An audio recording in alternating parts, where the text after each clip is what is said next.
Well, 2 months ago, as the coronavirus was becoming more and more of a crisis in this country, I put together 7 Ps to help us think about how to respond during this time. But also part of in God's kingdom is proclamation.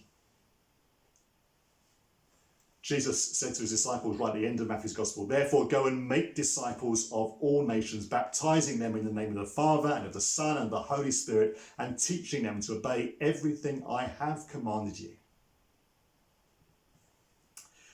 Jesus wants us to go and tell people the good news.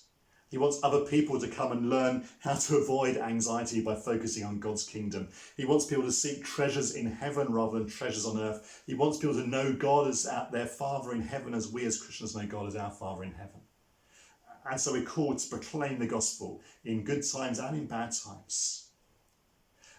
And one of the things about lockdown is that we've been forced as churches to turn to putting our services and much more online. And we're discovering as we put things online that actually this is a way of doing mission. So a survey out last weekend said that 1/4 of the population of this country have watched an online service. That's far more than would go to church on a Sunday, or even over over the 2 months we've had. And more than that, 1/3 of 18 to 34-year-olds, the group that's least likely to be in a church on a Sunday, has said they watched a service online. This new situation, as people are more concerned about their health and their wealth and maybe looking to other things, is giving us an opportunity to share the gospel. And it may be that as we think about the future, we need to think about how we can continue and build on our online presence to be effective in mission.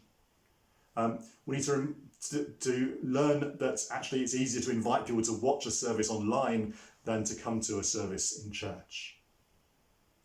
And we need to make the most of the opportunities we have now. So why not, as a minimum starter, think about sharing the video link, the YouTube link to this service with your friends, either by email or Facebook or Instagram or whatever social media you use. So you're inviting others to join in. Why not write particularly personal messages to people, saying, "I think this service will be really helpful for you," if you think it will be. To invite people to drop in and find out. A simple act like that, it's easier to invite people to watch something online.